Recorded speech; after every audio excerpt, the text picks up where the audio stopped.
Hello and welcome to our first TechIsland podcast powered by Payabl. This is a podcast where we explain Cyprus as an IT hub in simple words. What does this mean for the island and for its people?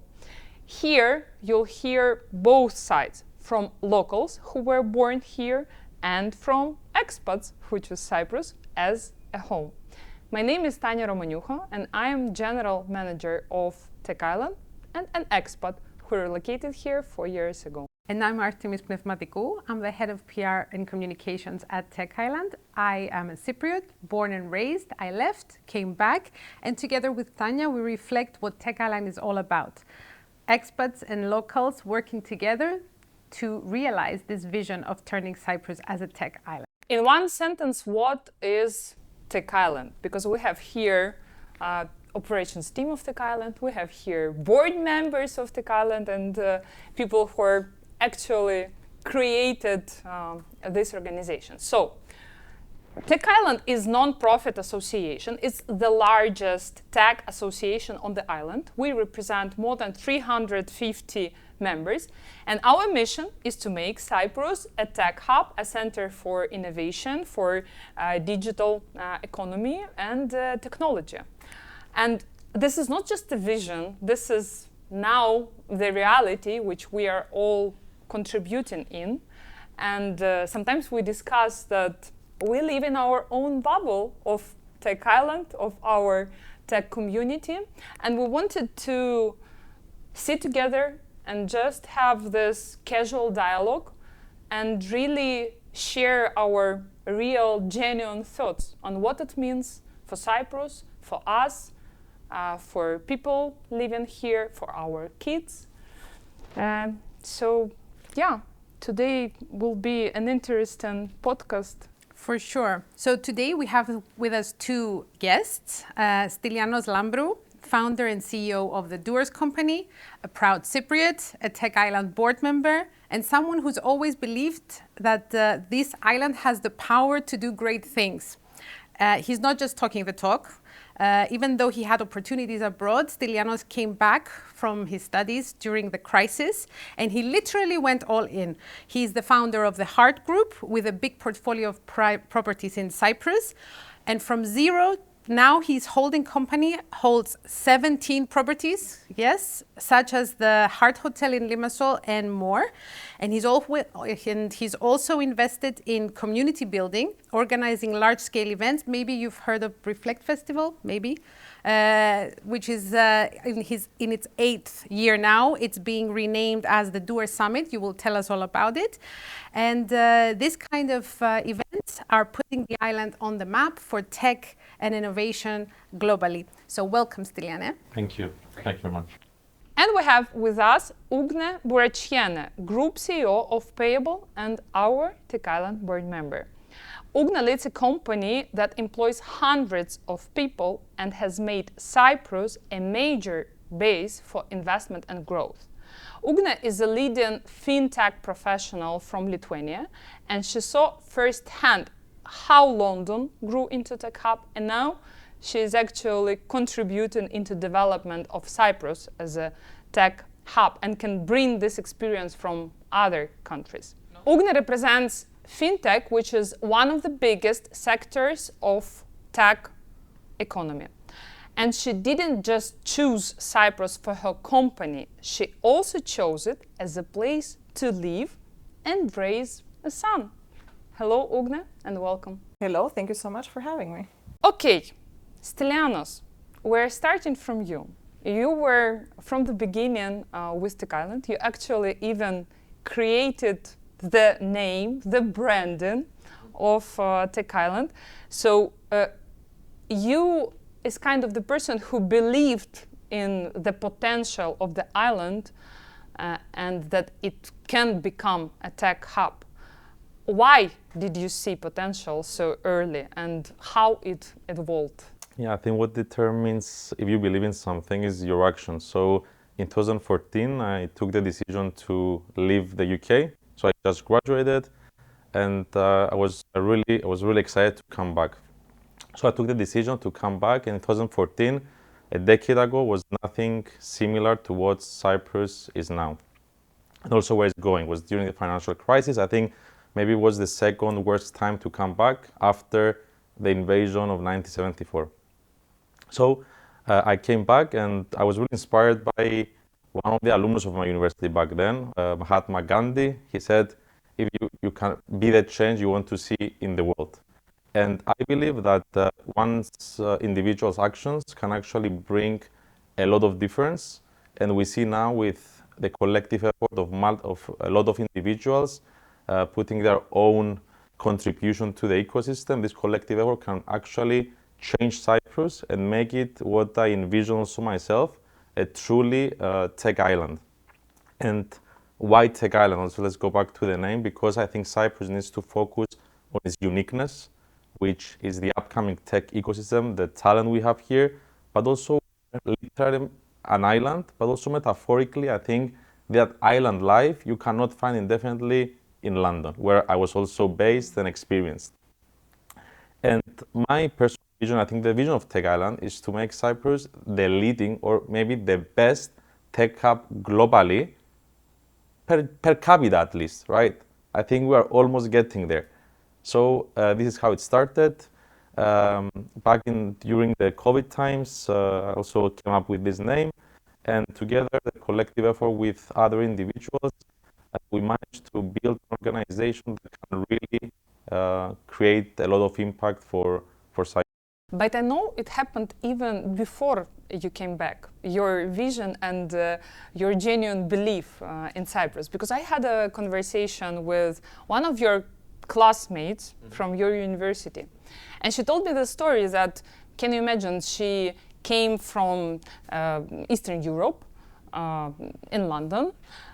There is Stylianos from a small island telling a very certain way that, I'm telling you, Cyprus soon will be the base. You will come there. It will be a tech hub. It will be and she was like, where is Cyprus? I mean, I'm coming from a big country. What are you telling me? What is tech hub? What is tech hub? Actually, and she moved. Yeah. So she moved, and she is now working in one of the biggest video gaming company. And she told me then, literally, she made this decision to move. The first person she called, it was Stylianos. She said, okay, so I'm here. What do I do? Actually, I told Anna when she asked me where is Cyprus, I told her in a few years you'll want to relocate to Cyprus and live there. So what actually that happened. Yes, so what is Tech Hub, Stylianos? What does it mean, Tech Hub? A tech hub, I think, is not just, the entrepreneurs and the tech talent. You need a lot of different stakeholders, including the government, the investors, and obviously the entrepreneurs, the talent, etc. I think Cyprus, in my opinion, needs more and more entrepreneurs because the entrepreneurs are initiating these kind of ventures. And we see that Cyprus, in the past 20 years, actually attracted a lot of entrepreneurs from outside Cyprus. And these are the companies we're seeing now leading here on the island. But it's a collection of these different stakeholders: government, talent, investors. So it's. So Tech Hub practically, it's sector. So it's tech sector which combines all of the different parts. Correct. Correct? Yes. Which are working together collaboratively in unity for. Exactly. So it's an ecosystem in a way as well, if you look at it. So for anything to be successful and for tech companies to be successful, you have to be surrounded by certain things, right? So that's why it's a hub, and that's why it's sort of an ecosystem in general, right? And exactly as Stylianos said, all parties need to be aligned. That's the direction that we're going. And if it's government, if it's private sector, if it's public sector, and that's what makes it, or will make it, even more successful when all parties play along and identify that as a strategy that, okay, really we want to be that tech island. We want to live and be every day a real tech hub for companies to relocate and to come here. So Ugne, you especially, you are one of those people who are so talented and they can find a job anywhere, they can work anywhere, but you chose Cyprus. So for me as a Cypriot, I'm very honored to have such a talent. So I want to ask you why? What did you see in Cyprus and why did you think it could be a tech hub? Okay, so I'm going to tell you a very brutally honest story, and maybe it's not something that that exactly resonates with what the messages is today. But I relocated to Cyprus. I was trying to calculate hard in my head whether it was 13 or 14 years ago. So that was quite a while ago. And the reason was that I got headhunted for a job to work in Cyprus. And to be totally fair, I was thinking, where the hell is Cyprus? So I pull up the map and I was like, okay, interesting, island, okay. Then the next thing I checked is, does anyone fly to Cyprus? Okay, that's also important, right? The connection between, because this is what I was thinking. And at that time, I was already relocating from UK back to Lithuania. So actually, Cyprus dragged me out of Lithuania, so relocating to my mother country, and I suddenly made a complete U-turn. I came to Cyprus, and I had the interview. I liked the company at the time, and I thought, okay, this is maybe a right decision for me. Cyprus was very scary in a way, because also we will go through this. I think 14 years ago, Cyprus was very, very different to what we see today in Limassol and Nicosia, all of this growth, and even Larnaca and Paphos, right? So I took a bet on Cyprus without meeting Stylianoses of the world and anyone telling me that Cyprus will definitely be the tech hub and this is the place, to be. I didn't know any of that at that time. I just thought, okay, the weather is good. The island looks pretty nice. The food is good. Why not to try at least for a year to see what it looks like? And here I am today. Many years have passed, and I've saw this transformation. And now I'm the preacher for Cyprus. Now I'm the one that whenever I meet also my fellow, Lithuanians and any other, people, now I'm the one telling them why they should consider Cyprus for many reasons. For becoming Stylianos. Exactly. So now I'm becoming like this, little Stylianos, Yeah. and I'm also very annoyed when people tell me, negative things about Cyprus, and I'm like, okay, but it's like this, and you need to consider, all of these things. And I'm very proud to say that the transformation that I saw in those years, I'm glad to be part of it as well, and I'm glad to be part of TechIsland as well, that I can contribute. And I really do now see where we can go further, and I really hope that we will take it further. This is very interesting because for me as a Cypriot, I was born and raised here, as I said, and I had a different experience than Stylianos. I couldn't wait to get out. Yeah. I was determined to leave and go work abroad and never come back. And then people like Stylianos and Ugne, who have become ambassadors of this island, suddenly made it a different place.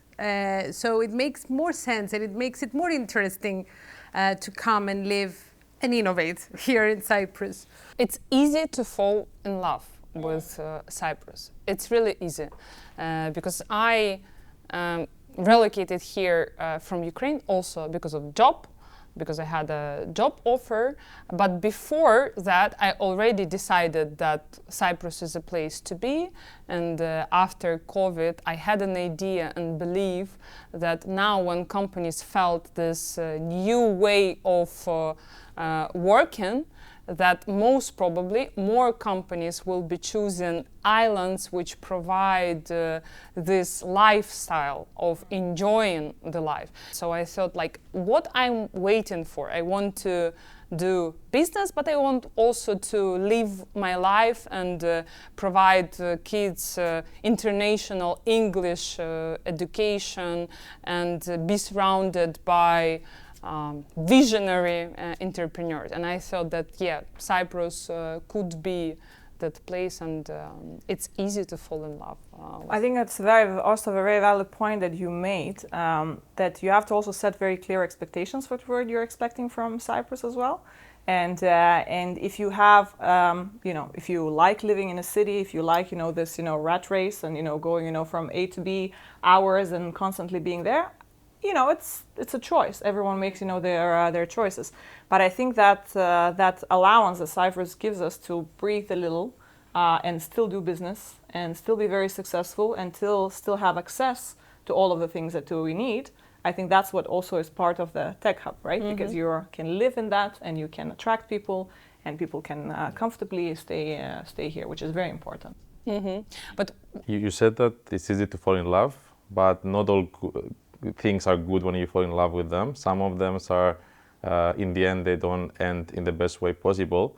And I think in Cyprus, everyone falls in love. So it's a love at first sight, but there are a lot of bottlenecks, right? And the most important thing, also as TechIsland we're trying to do, is to actually not fall in love, but actually love Cyprus. Because love is something long-term and much more meaningful. Fall in love is something super, like, short-term, in my opinion. And Very deep. love is the verb. Yes, and me, because it's my hometown, I love Cyprus from the day I was born, right? But people like Ugne, obviously they fell in love the first time they visited, but it's very important. You can share your experience. It takes some time. So, and going back to what we said, what the tech hub is, a tech hub is a very attractive destination for sophisticated and talented individuals, right? So we need to make Cyprus a place that not you don't just fall in love, but actually you love Cyprus for the long term. So In the form of action, yes. In the form of... Yes, and I think all of our board members at TechIsland, they really love Cyprus. And it's shown by the actions, right? So. Yeah, what is interesting for me, because we often surrounded by like-minded people who share our vision for Cyprus. But there are also many people who don't understand what is tech industry, why is this important for Cyprus to become a tech island, what is in it for me, if this big tech international companies moved here, how can I relate? If I'm a student, for example, what should I do? Where should I go? Should I travel to Britain or to other country for studies? Should I stay here and try to find a job here? So from your point of view, because you were at this situation, so for current kids, graduates from the school, what is in it for them? I think it's very different than a decade ago.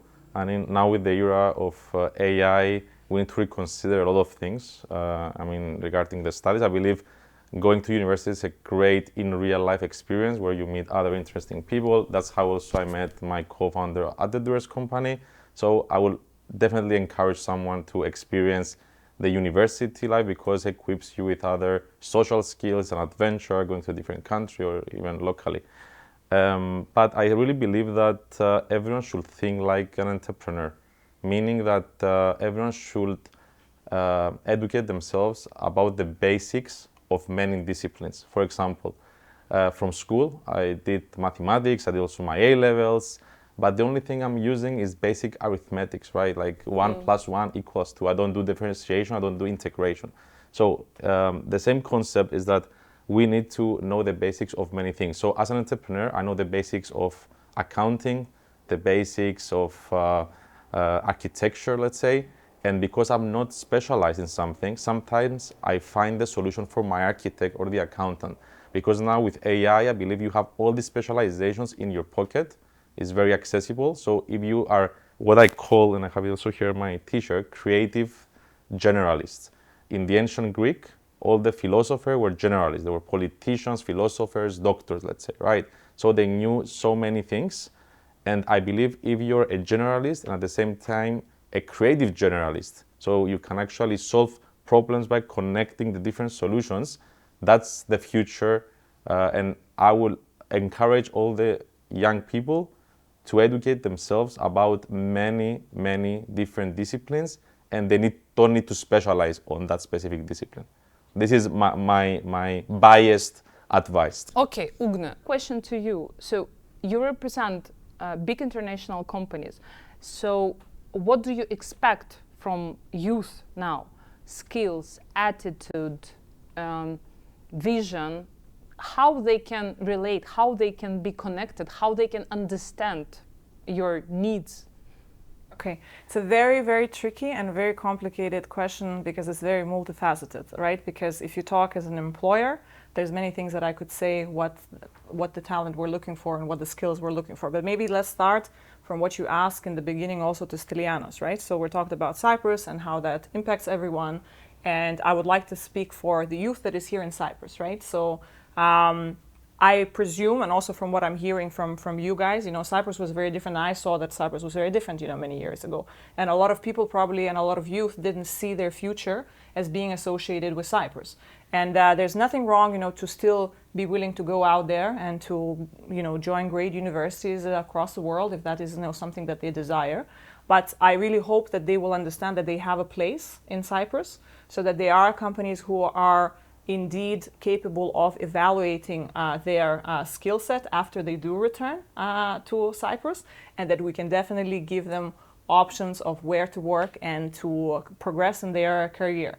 Now, the ones that are studying here and want to basically be more connected, I suppose, with the companies like ourselves, it's important to know what is happening in Cyprus, right? Is to follow what is the direction, what companies are being, set up. If you don't do that proactively, and also if there's no collaboration with different, let's say, organizations as well, who show the kids that, look, it is here in Cyprus, because someone living, let's say, somewhere in Cyprus, in Nicosia, they maybe see a very specific, they have very specific connections because of their parents, because if everyone around, maybe they don't really know our bubble of that. You can go to Wargaming, or you can go to Payabl, or you can go to some other companies, to work, and that there's also exciting things that are being developed, in Cyprus. We have ASBIS, who's, building, robotics. Every time I tell that to people, people are really, really surprised. And I bet that if you would ask a lot of people here in Cyprus, they would not know. So I think that is also very important, that that message is delivered, and I think this is what TechIsland is capable in doing that, right? For all of the mediums and from all of our connections, that we're capable, to achieve. Now, in terms of skill set, I have, I always say that I'm an uneducated person, so I learned all of the things by doing. I'm not saying that that's the right approach, but in this world, and I think resonating with a little bit what Stylianos is saying about being a bit of a generalist, I know how difficult it is to decide what you want to do. And when the world is changing so fast and that there are so many options, maybe it's not a bad thing to, to take a little bit of time and try out yourself in maybe a little bit of marketing, maybe a little bit of, tech, coding, in the beginning, just to realize, what's the direction, could, possibly be. But I think it's still really important for all the youth, to know that no matter what trade you're good at, or, generalist or not generalist, right? There's still basic skill set that you have to own. And I think people really forget that, right? Being on time, time management, being, accountable, being, responsible, right? And being active and proactive. These are the very simple things that any employer are expecting to see from any candidate or anyone joining, the company.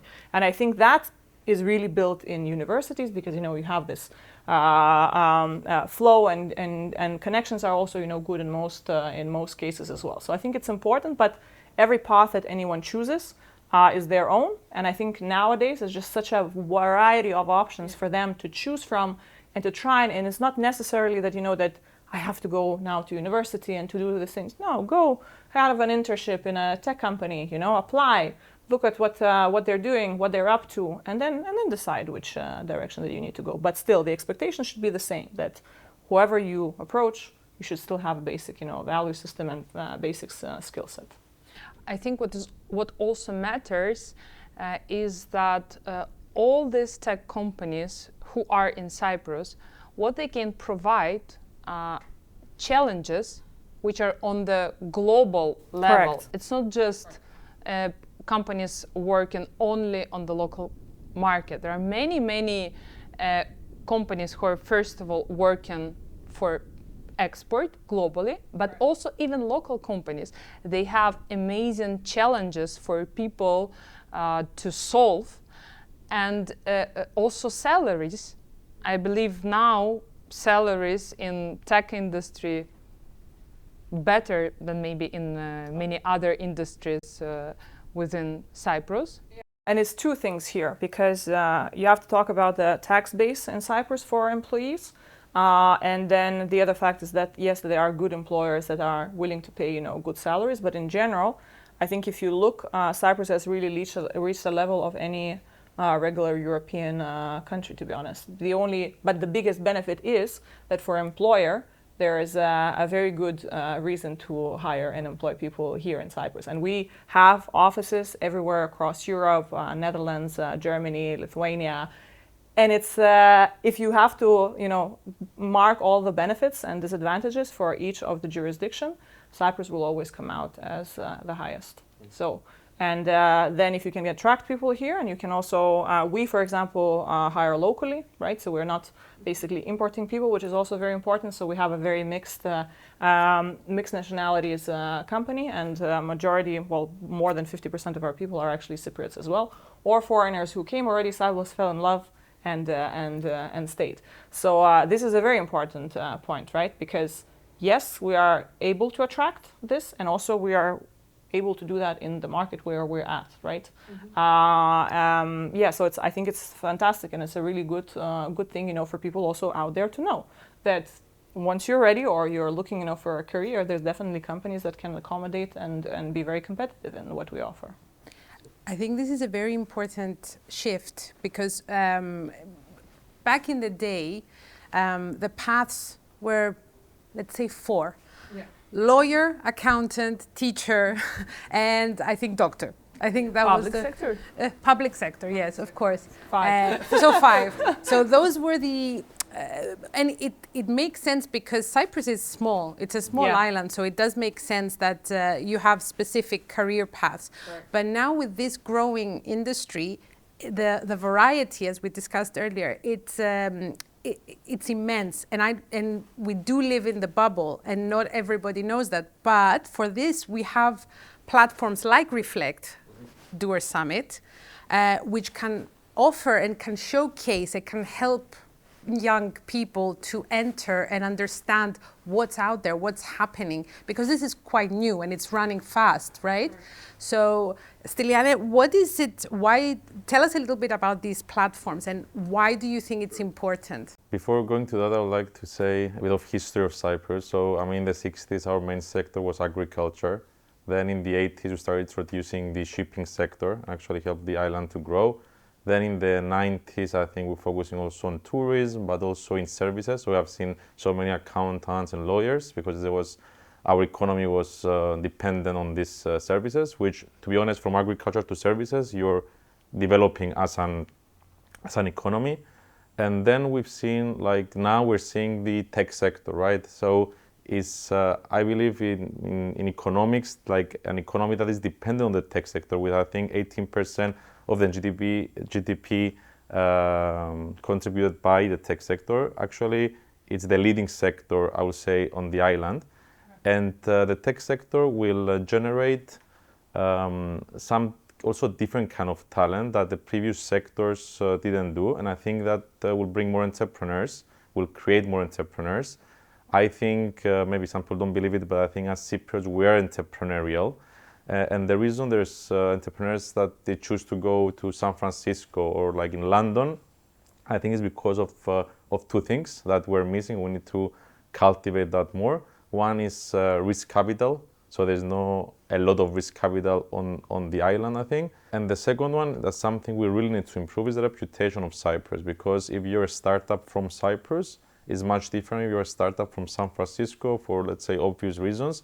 So these are the 2 things we also need to improve, because per capita, I think we have a lot of high net worth individuals here. They just need to educate these people as well to invest in the tech sector and create these new companies which will attract more and more talent. Now, going back to the Doers company and what we do here with Doers Summit, we're contributing, showcasing these opportunities. We started with a very small conference in 2018, just friends and family. 200 people came, and it grew to become one of the biggest in the region and also the biggest in Cyprus. Also, Ugne and Payabl have been supporters for the past 4 or 5 years. 5 years. We really believed in this vision, and I really believe in community, and this is how you build business and ecosystems, because during COVID, you remember how it was, remote work, a lot of online calls. And from our events, we see the amazing things that one connection can bring to your life. You know, even myself, I actually met my wife at the event. So one connection can really change your life, both professionally and personally. And we believe that business happens in real life. So bringing the community together is something that TechIsland is doing, because before, all the communities were working and meeting in silos. For example, you had the Eastern European community, the Cypriots, and others. And I think one of the biggest success of TechIsland is that we have unified the community, and frequently we're meeting in person, and also we're collaborating for the best of our country, right? So without organizations like TechIsland and many other events that are here, gatherings, nothing will be, I believe, possible in order to even discuss the issues, right? Discuss the issues in public, engage with the public sector, which is very important player in shaping the ecosystem, because even if you have the best talent, if you have the best companies, if the government doesn't introduce specific policies, the ecosystem cannot grow. Yeah, because all the parts are related. Yes. It's public dialogue is very important, Correct. and I think part of what we're doing, we're bringing the issues to the surface so we can solve them. I think this is what I also wanted just to emphasize, is the fact that it cannot work as standalone. So all of these parts have to be working coherently, which I mentioned also before. And the point of this also podcast and discussion today is that everyone that doesn't really think that, you know, this is important, that they should understand why this is important, because the impact on the island is actually huge. And I, at least as a foreigner, can see that difference really well, and I'm sure that people around us also see it, and they should question why these things are happening. And I hope that at least part of it, they realize that the progression and the realization of all of the things, you know, taking place is due to the fact that the tech companies are contributing not only to the growth of their own companies, but the growth of the island, the growth of the ecosystem inside. Is from the simplest of things, from schools, from things that you can do, from the infrastructure as well, that is basically we all benefit from. And I think it's very important that star is put on all of us here, right? And I think it's not very obvious maybe for some people that that's what we're contributing to. And can you please elaborate, because you said that tech companies are contributing in infrastructure, in schools. What does it mean? I mean, do they build schools? Do they build? Yes. I know that you're making this face, but I know that you know it better than anyone. This is what is really important for people to know. When you have an influx on population, when you have a lot of people relocating, of course, it's a natural thing. You need more schools, you need more housing, you need a lot of things. And maybe in the beginning, it turns out to be a bit of a friction because the prices increase. It's kind of like, all the. By the way, you hear it everywhere. Oh my God, all the foreigners are coming and everything is so expensive. There is nothing to do, right? But is that sort of time of adjustment and period where the market has to align with what there is for offer. But these people that are coming in, they're also bringing the need to elevate certain things, healthcare, housing, schools. Schools have been built to accommodate this, right? And it's not something that we're making up in our minds. So, and I don't think that people really realize that this is happening real time. And that the companies that are here are contributing for that, right? And that's the benefit for everybody, not only for foreigners that are coming, but also for the locals here. Accessibility for better schools, accessibility for better healthcare, for better infrastructure, even the simplest of things, restaurants. If I remember 14 years ago, right? Yeah. I mean, you can really, Cyprus, and coming from England, so I was living in England for 6 years, right? So even from that, perspective, Cyprus was... you can have a Cypriot tavern and maybe, something, very simple somewhere. But even from that perspective, look around in Limassol, look around in Nicosia, so even that, the basics of things that people don't realize, that's still an impact and rolling impact of all of the changes that Stylianos is mentioning, right? So going from agriculture, from growing things and then finding ways, how to utilize the island for other things, right? And one thing that also you mentioned about, all of these 5 categories that we mentioned of the people that had a path for, they also built a basis for what the tech companies desire and need, right? So if you look the compound effect of all of the accumulated, steps, that Cyprus took and decisions we made, the government and everyone around, whether inherently they knew about it or not, contributed to where we are now. But in order to reap even more the benefits and to really become somebody that we can compete with on all levels as a tech hub, we still need quite an improvement and quite more work to put in. But the grounds and the basis is there. We have the talent, we have the people, we have the companies, we have individuals who are believing in this vision. So we're halfway there, in my view. I want to give also my perspective on some complaints because of the increased rental price, etc. I think the fact that Cyprus is in high demand is a positive thing for our economy and our country. And this increased demand is not the only reason because we have more expensive, let's say, rentals, etc. But I think this is mostly to do with policy. I know that there are thousands and thousands of units that they're waiting for a planning permit, right? So if you ask me, do you want our country to be in high demand? And obviously, it's basic economics. There is more increased rents, appreciation of the land, of the properties, and sometimes these complaints are coming from people who own a house or a piece of land, and their personal net worth is actually tripled because of this demand, right? But maybe they don't see the money, they see the increased rents, but they don't see actually their increased value. Of course, there are some people who are struggling, and I really respect that, but this is a matter of the government, which in my opinion, it can really accelerate the growth, the investments, and at the same time to stabilize the rental prices, right?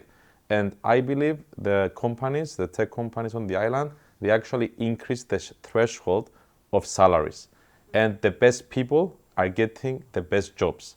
And in my opinion, we need to have a country that is meritocratic. So, you reward the best talent, right? We're living in a very competitive global world. But at the same time, you need to have some ways that we can support the whole community.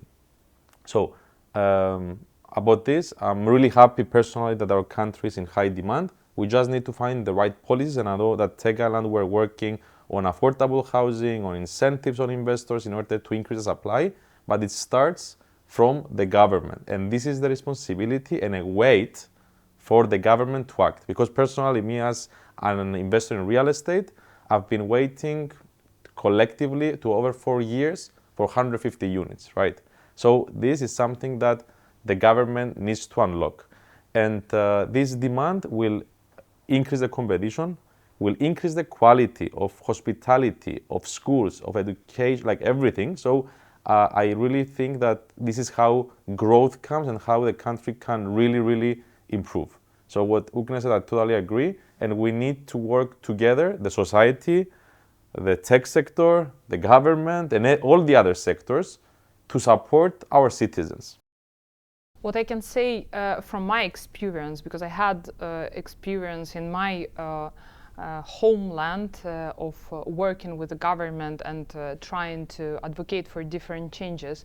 And in my country, it was very difficult. It was almost impossible to get the decisions like we do it in Cyprus. So it's important also, I agree with you that government needs to unlock all these possibilities, but let's also give a credit to the government that they really made the strategy to make Cyprus a tech hub, and we're moving through this strategy, and we're really getting there. I think TechIsland epitomizes the concept of by yourself you cannot go far, but collectively you can go really far. And because of that, I believe also the government, the previous and the current government, is listening to the collective effort of what we're trying to do. And yes, strategy is important, but tactics is even more important. Actually, execution is really more important. The government has executed, the previous and the current one, on specific things that really, I think, helped Cyprus to grow in the past few years. But we need more. We need more, much faster, and we really need to accelerate that. So as the tech sector, we're trying our best, better, the team of TechIsland, the board members, but the government really needs to accelerate their processes and make it happen. But I will agree with Tanya here as well that I don't want to say that we're asking too much. We're not asking too much. But the accessibility that we have, and because of the size of the country that we are, and we have very similarities in Lithuania as well. We're a country of 3 million people, right? So the change is, when it's done, is very evident, and it can be done relatively faster than any other place. And I think that's the agility that we need to sort of render and harness and make sure that we really emphasize that we are the island where we make things happen and we make change happen for these companies to come and to thrive. Ugne, you lived in 3 different countries, correct? Thinking now, 4, yes. 4. Yeah. So you saw how influx of people changes and impacts just the real life. And we just discussed a few bottlenecks which we have experienced recently. And you said very interesting point that it will eventually balance it out. Yeah. So what was the experience from other countries? How long did it take? How it happened when it was all balanced? Look, I think Lithuania probably is a good example because it went through a lot of growth. Yes, I'm looking at it now as a foreigner already, not as a local, because I didn't spend so much time in Lithuania. UK, I lived for 6 years, but again, UK was always very multicultural and they were quite sorted, I would say, in some areas. But fintech, for example, grew in UK quite significantly, and it then suddenly really became a hub for companies, to come. But Lithuania is a very good example in terms of fintech, because a strategic decision was taken place, I think in 2013, by the government that Lithuania wants to be the number 1 tech place for fintechs. All right. So they had a plan. There was a whole, presentation, lot of list of also organizations that had to be involved in order to achieve that. Looking now in 2025, they are the highest issuers of licenses still to date for the period that we're looking at. They managed to increase the working spaces and work in general for Lithuania to a certain amount that really is huge, right? And the change is very visible, let's say, in the city as well. But the quality of life also improved. So basically, again, key players joined and they relocated to Lithuania. Most of the companies that are here in Cyprus are also, for example, in Lithuania, if we talk about fintech, right? We have all of them that have offices. If you go to the main area in Lithuania, in Vilnius, for example, you will see very similar names, right? So it's a kind of a humbling and interesting, thing to see that Cyprus is not really that, far off. But the change is really colossal. And that balance, where we're talking about that, okay, when this increase happens, it's a huge disbalance, right? Because you have companies coming in, they need offices, they're relocating people, they need housing, schools, all of this kind of stuff. So it's a mess in a way, but growth in every direction that you look is not a very simple straight line and nothing's happening, around it. No, there's a lot of things happening around it. And those things do balance out within certain time, but they only balance out if everyone is playing the game, as Stylianos said. So if the government is involved, if the public is involved, if the tech companies are also, active, and that's what happened in Lithuania. So we now don't see this, spikes in rental or lack of schooling or anything like that, because it balanced out. All of the steps, that were done in a way to sort of stabilize, that growth. But the growth is still continuing. So it means that companies are still relocating and they're still contributing, to the well-being of Lithuania. So let's say we get all of this right. We fix all the bottlenecks. We fix the rents. There's a lot of infrastructure. We have talent. We do everything right. We have the government. We have the communities working together. How do you see Cyprus in the next 5 to 10 years? What could people who live here expect? if we achieve what you mentioned. Yes, everything. I We think do it will everything be right. the best place in the world to live and work. I mean, that will be the outcome, I think. But yeah, I think we will really become a tech island. It will be a very unique place to live with this thriving tech hub, and also I think having these interesting people on the island is helping also to change the mindset, because mindset is very contagious. I believe as an island will become very entrepreneurial. Like, I mean, USA is like very entrepreneurial because from very young age they encourage the kids to fail, something that we don't do it, I believe, here in Cyprus. And I understand it because we've been also through a war, like people lost everything. And that's why I think people eventually they were seeking that security, working for the public sector, something that is completely changing. So I think we'll see a shift in the culture, I'll say, in the best way, I think. I believe we'll be much more proud as Cypriots or people who are living here. Even the expats sometimes are feeling more Cypriots than we feel, I would say. And I think Cyprus can be a very strategic country because also of the location of Cyprus. I mean, it's a crossroads between three continents. We see like the world developing a lot of more east, like towards Middle East, India.